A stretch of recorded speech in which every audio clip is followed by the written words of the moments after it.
Hi, thank you so much for joining us. I'm Pete Burden, and I'm your host today on the Healthy Power Alliance podcast. And what we're doing on the podcast is exploring with practitioners and consultants and some academics what healthy power means and how people are putting it into practice in their organizations. What we're doing is finding out what it means to be powerful together, because for us, healthy power means using your power to get your goals done, but doing it in a way that actually means that other people's power grows too. And today I'm with Stephanie Rochford from PWYP, and in a minute I'm going to ask Steph to explain a little bit more about what PWYP is and does. But just to say, we're mainly interested in practice here today. There is a lot of theory around power, we know that, and we know the terms are difficult, but we're using that simple definition of getting things done. And we're mainly interested in the practice in organizations. So we're talking to people like you, Steph, who are in the midst of doing the work. So perhaps you could start by telling us a little bit about what PWYP is and what it does. Yeah, absolutely. Thanks, Pete. Really happy to be here. And maybe also just to say that I'm here in a personal capacity, but yeah, really happy to talk about my work at PWYP. So that is Publish What You Pay, PWYP. And Publish What You Pay is a global campaign, very broadly working on governance, anti-corruption and transparency in the oil, gas and mining sector. And I work for the International Secretariat of the campaign. So there are about 19 of us in the Secretariat, but the membership itself is about 1,000 NGOs, grassroots organisations around the world in about 50 countries who are campaigning at national, regional and international levels on those issues. Thank you. I mean, it's a fascinating organisation. Just in that little summary, my mind is spinning a little bit already, just trying to get my head around the idea. So you're extremely different from a traditional kind of small company. You're a kind of network, and as you say, you're working in the secretariat with all these other people. So I'm imagining that these issues of power kind of come to the fore. Yeah, quite a lot. I would say power is sort of at the core of both, how we're trying to work, but also and particularly collective power, obviously, as a global network. But it's also particularly potentially sort of ripe for different types of power dynamics and power interplays to come up when you've got both the scale of the network, but also the sort of nature of it, the different stakeholders involved, the different sort of country contexts that we're working in, different sort of expectations and backgrounds. So power, I think, is sort of ebbing and flowing in lots of intricate ways, I would say, within that network. And then within the Secretariat itself, between the 19 of us, again, we're a decentralized Secretariat. So we've got staff in, I think, about 11 countries. And so the ways that we're working, there are lots of kind of power dynamics that are potentially more, sort of typical organizational power dynamics that come into play. And then there's a sort of third dimension, which is the way that power works between the Secretariat and the network.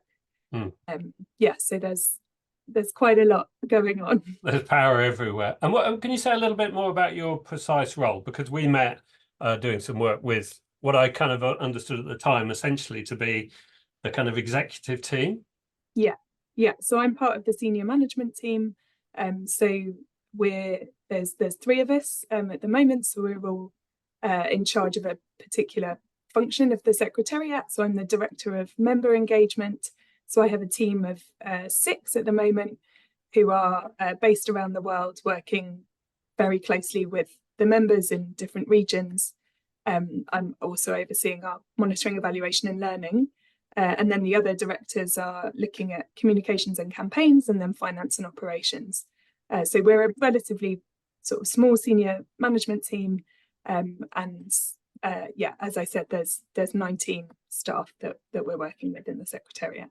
And you've been that small team for quite a long time, haven't you, running the business? And there's also at times been a director role as well. So there, in that structure, there is normally an executive director. So the senior management team is normally 4. And yeah, for the last couple of years, there've just been the 3 of us, and we've been effectively co-leading the organisation, the secretariat. So definitely in a very kind of clear sort of power sharing arrangement there as an interim while we've been recruiting an executive director. Yeah. Right. And so yes, I really get the sense of all this power and how it's working. We can talk more about that. But just say a little bit about what's PWYP trying to achieve then. I mean, because power is about harnessing people and so forth to get something done. What are the goals of the organisation? So you're asking at an interesting time, because we're actually just reviewing our whole vision and mission and theory of change. But broadly, what we're trying to do is, we have quite typical, I would say, sort of development outcomes. We're looking for people in countries that are rich in natural resources to have better quality of life, essentially. But we're trying to understand what is the link between those natural resources and the development outcomes in those countries, and seeing if there's opportunities to harness the potential of those resources to contribute to those development outcomes. So we're trying, very practically to influence governments and companies to improve their policies and practices around a range of different things, from kind of consultations with communities about whether to extract or not in that region, whether it's oil or gas or minerals, to be transparent about contractual terms, transparent about revenues, where they're going, how they're being collected, tax arrangements, and then also when it comes to closing some of these projects down, making sure that there's transparency about how that's going to happen, that there's accountability for the people, the jobs, and also increasingly environmental and climate concerns are part of what we're trying to bring into our understanding of how natural resources can contribute to sustainable development. So that's the part where it's very much evolving as we speak, in terms of how we understand the climate crisis in the context of natural resources and how they're governed. Okay, that's lovely. Thank you. I mean, and again, I get the sense of how complex it is, the world you're operating in and what you're trying to do, and then complex at the level of lots of different interactions. So with your management team, with the secretariat, with the broader group, and also with governments and beyond, and in fact, whole countries, you're kind of working at that kind of level as well. So I suppose if we talk about healthy power, let's bring it back to something very kind of simple. How do you think about power in any one of those contexts? How did you first come across power, perhaps? Maybe we could talk about it that way. I think that my personal sort of understanding of power has been very much tied to my own I suppose reflections on myself, sort of who I am, why I am, and how I behave the way I behave. So through therapy and those kinds of things, and that sounds very personal, but I think any understanding of power really needs to start with the individual. So rather than just trying to look outwards and understand it, really sort of understanding where I sit and how I sit there, and so really understanding my own sort of history and even emotions and behaviors and experiences, I think is a really important starting point for them being able to understand how I have power and why I have power, as well as some of the more obvious things like my job title, the salary I'm paid, the responsibilities I have at work, where I go, where I'm expected to go, who I line manage. So I think it really, for me has started that sort of personal reflection and understanding, you know, the people and the institutions that had power over me, you know, as I was growing up and even today, as an adult. And then I think through that more nuanced and I think more in-depth understanding of myself, it's then a slightly easier and possibly more sort of interesting and certainly I think more accurate entry point into understanding other kind of power dynamics. And it's a continuing, I mean, I don't imagine ever to get to like the answer or to the understanding of what's going on. And but yeah, that personal starting point is, I think, really important. Yeah, that's lovely. It's great, as you say, a great starting point in order then to be able to kind of interact with other people in a way that makes some kind of sense. Is that what you mean? And definitely, given, you know, that I'm, you know, even my gender, my race, my nationality, especially when you're working in a context of international development, like all of those things are, you know, there's power that I have that, you know, I could, that's not immediately obvious, let's say. So you need to work to understand that and understand the potentially unintended impact of some of those things, those identities.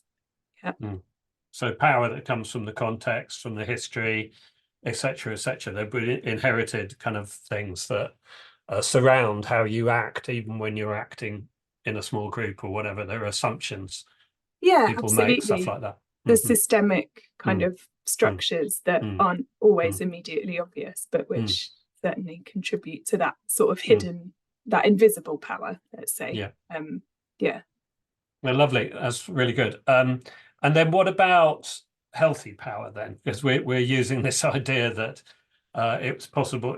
You described this kind of power mesh, if you want to call it that, in a great kind of way. But then, what are you trying to achieve using your power, perhaps within that? Do you buy this idea of healthy power? Definitely. Yeah, I think it can be really positive. And I have to say, for myself, actually, normally when I think about power, I tend towards the negative in the ways that power can be damaging or appropriated or unearned.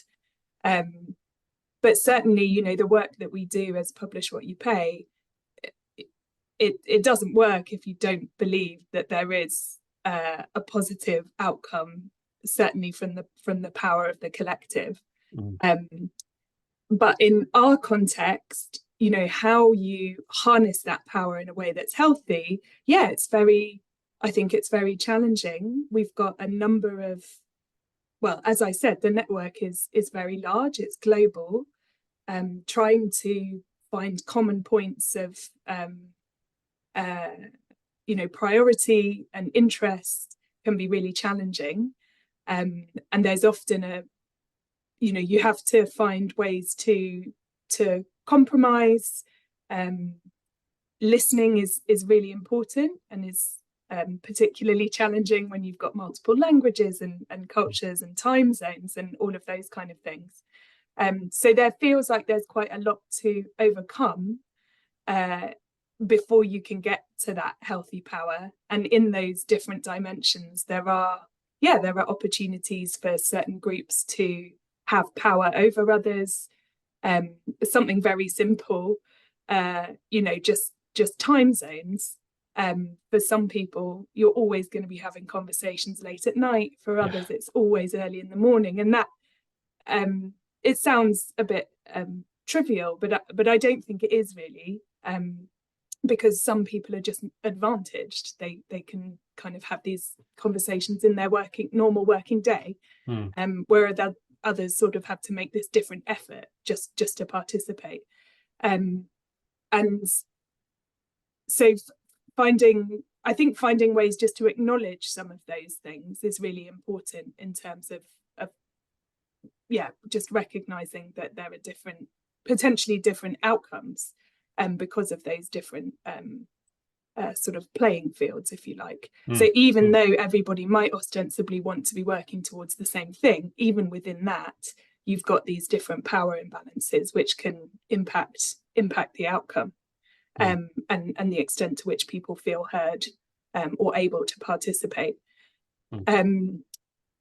But yeah, I mean, fundamentally, Publish What You Pay, we're about 20 years old. We've had some really important global successes in terms of harnessing a global network to influence the rules by which companies, have to comply with reporting requirements, the ways that governments are expected to, engage with communities, be transparent, be accountable.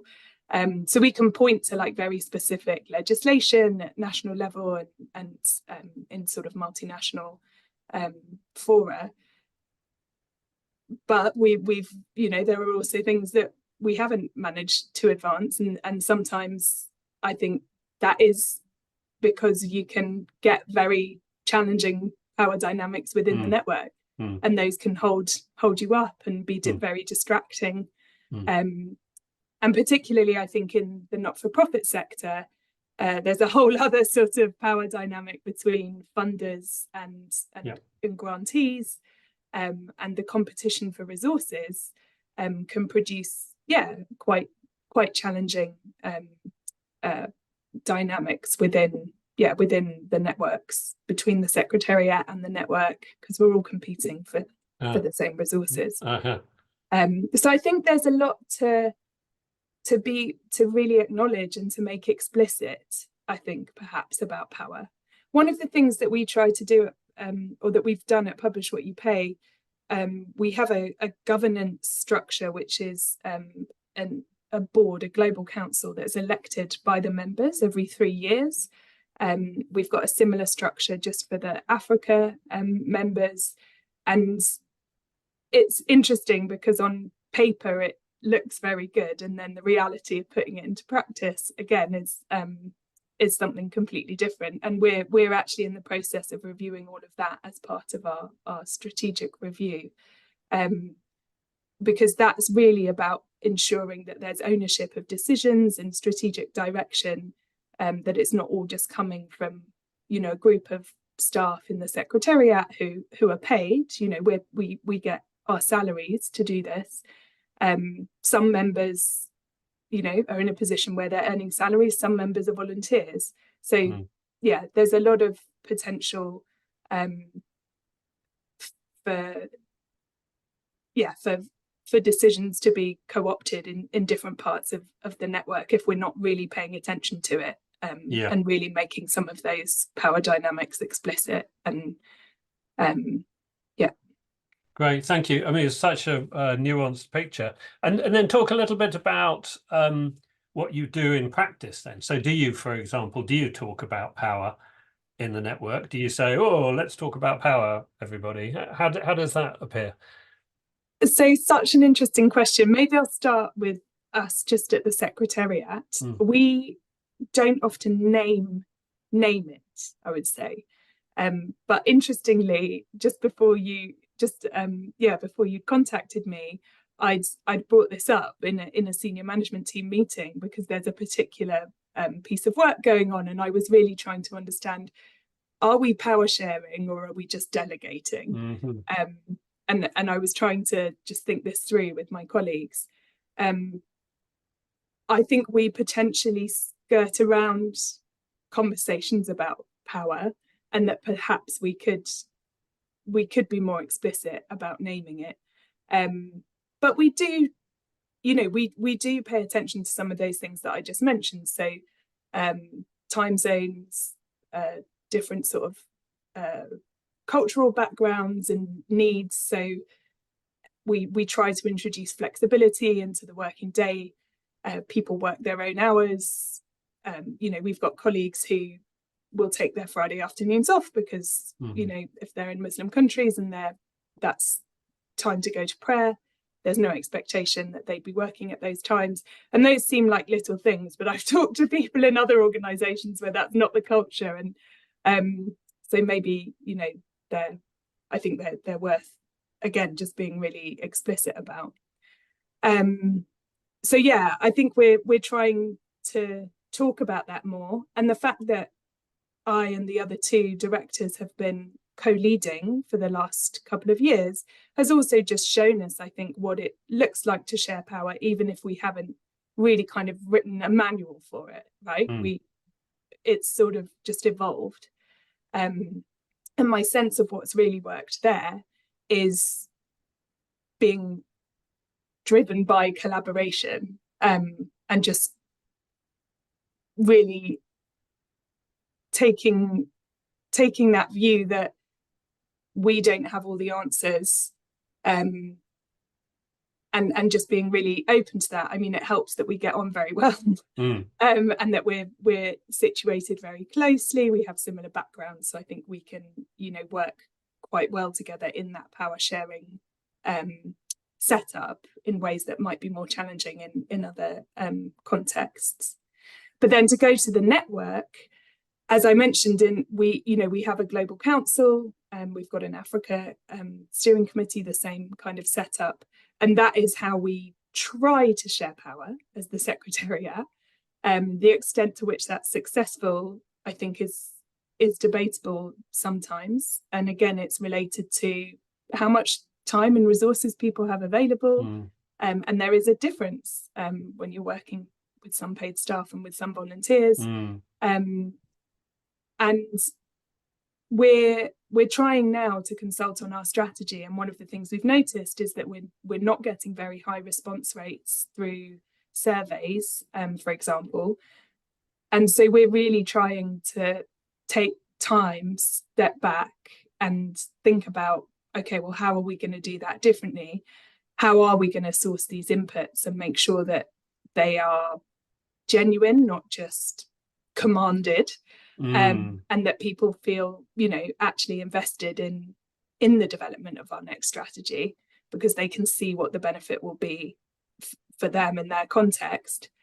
And this might sound a little bit off topic, but, you know, the decision making and who gets to input is fundamental, right, to what you're then kind of delivering, and whose priorities have been taken into account when we're defining objectives, because that's then where resources are going to be allocated and so on.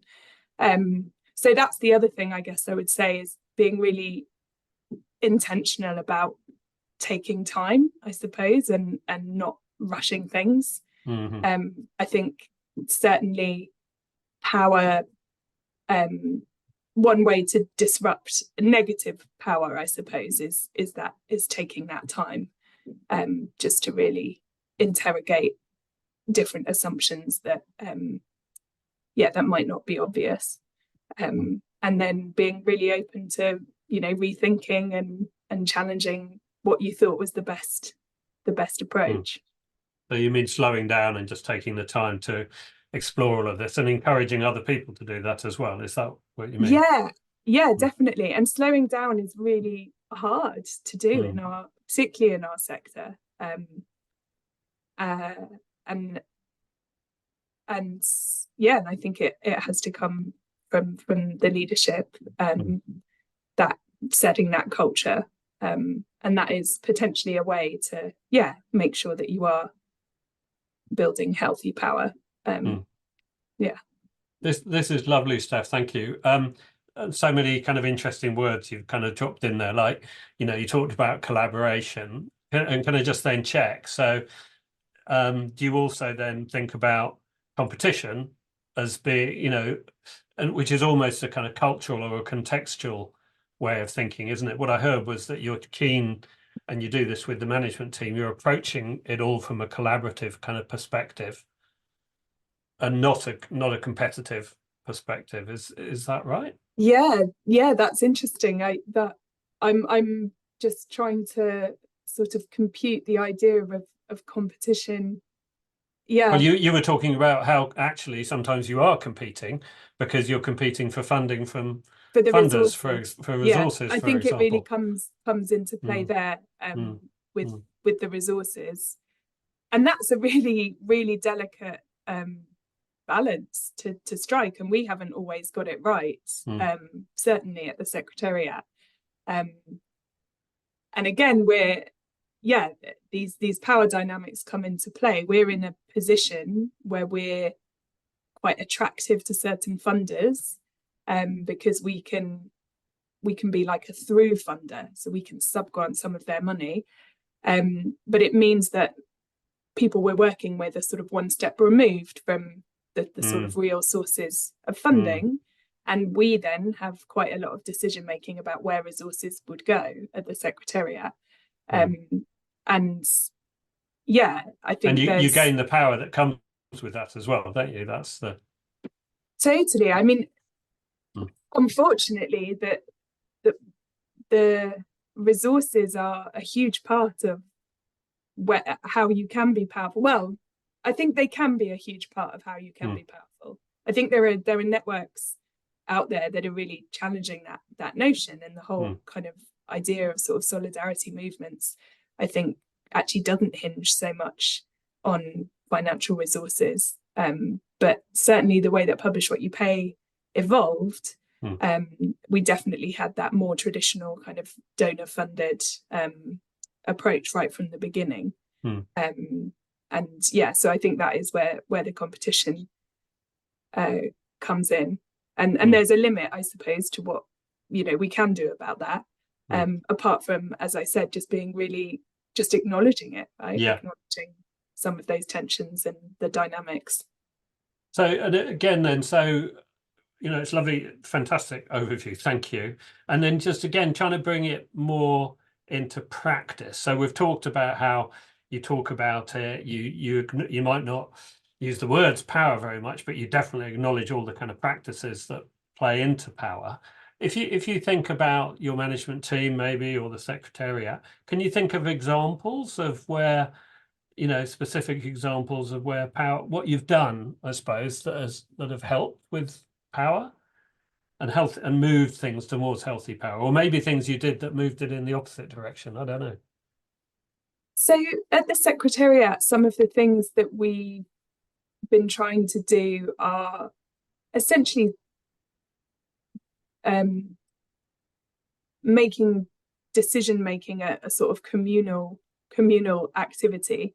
So that might be anything from, we do retreats with the team, for example. Every year we try to bring everyone together. So that could be as simple as, collectively designing the agenda for that. When we do our annual budgeting, it's a kind of bottom-up budgeting process. So, we're not sitting as the senior management team saying, right, you've got X amount to spend, and this is the kind of outputs I want to see, or the outcomes I want to see. It's really, just hearing what the team is prioritizing and thinks we need to do, and then obviously working with them to understand that better and to allocate the resources in the right way. But that's the starting point. Recently we have done an exercise where we're rescoring all of our jobs. We've got quite a thorough scoring kind of framework for all of the roles in the organization, but we realized it was a bit out of sync, just for various reasons. So we rescored it as the senior management team, and then thought, well, actually this needs to go back to our job scoring committee, so that and that's just a collection of, I think, 6 staff from across the Secretariat who are now rescoring every single person's job. So yeah, we're trying to really make decision making as broadly sort of consultative and collective as we can on really walk the talk on those kind of things. And inviting inputs into the recruitment of the executive director, and inviting people to kind of be on mini panels and part of the interview process. And then with the network more broadly, I think that's it's sort of similar. So we bring kind of decisions to the Global Council, to the Africa Steering Committee. That happens on a much less regular basis, and so we're bringing only kind of quite large things to them. And the mechanism of consultation can feel a bit remote, I think. So between the Secretariat and these leadership bodies, I think we have quite a good relationship. I think the relationship with the leadership bodies and the wider network is not as strong, because it's a huge network, and because those leaders are in voluntary positions, and maybe we're not maximizing technology as well as we could. I do think that's something that we could be doing better, actually, to enable some of that power sharing and decision making to be more democratic or more dispersed, I suppose. But equally, we're trying to find this balance of the understanding the very broad and very wide range of views and perspectives and priorities in the network, and then being able to come to a collective action point. And the risk is that you're so broad, you're not really doing anything, or you're so narrow that you're starting to exclude people. So we're trying to find that balance. And we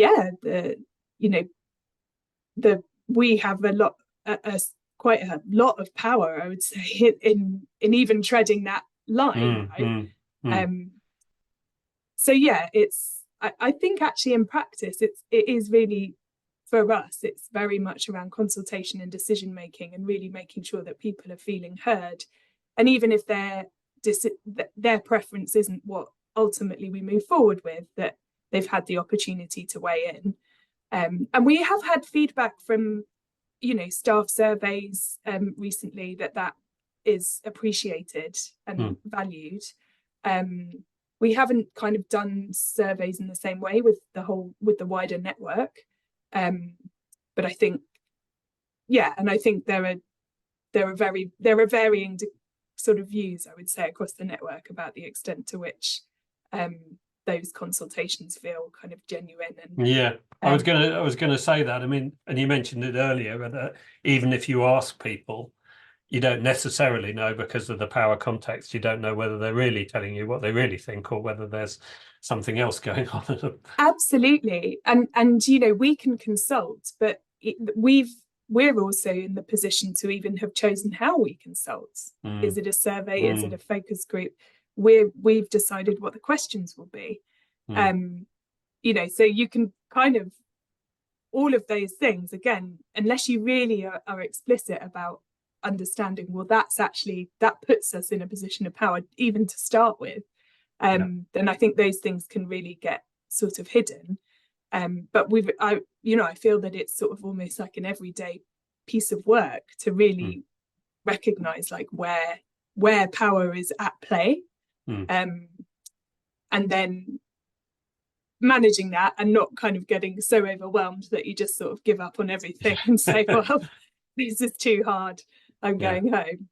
Because it's also complex. And that brings us back to kind of where you started, really, doesn't it? That it has to be you're saying it has to be a kind of personal thing and an individual thing, and about your own personal awareness, and then other people's awareness, and then maybe it can spread or something like that. I really do believe that. It has to start for me, I really think, with an understanding of how you are able or not able to exercise power individually because of X, Y, and Z circumstances. That's really the starting point, I think. Thank you so much. That's so good and so rich, some of the things you've mentioned. I'm sure everyone will really enjoy listening to that. Just before we kind of finish, I just wanted to ask, is there anything else you want to kind of say about power? Maybe sometimes we ask, a practice that you've brought, something practical that you've brought in that you've found really useful to do. I know, when we worked with you a little bit, we did do a little bit of consent-based decision making, for example. I don't know how that's gone, or some other, maybe even simpler practices that might help. Anything you've done or tried? Just because, you know, I totally get the awareness thing, and to actually change things, we have to change the way we speak or talk or do something different, don't we? So I'm just curious about anything, and one thing is talking about power, but I'm just curious, are there any other practices you've explored or are exploring? Yeah. Well, so one thing that I've done very concretely is I've started doing a training course on feminist leadership, which actually, when I started, I hadn't quite realised the extent to which there would be this strong focus on power. So I think that sounds sort of quite sort of difficult to replicate, but I guess the impulse behind it is being open to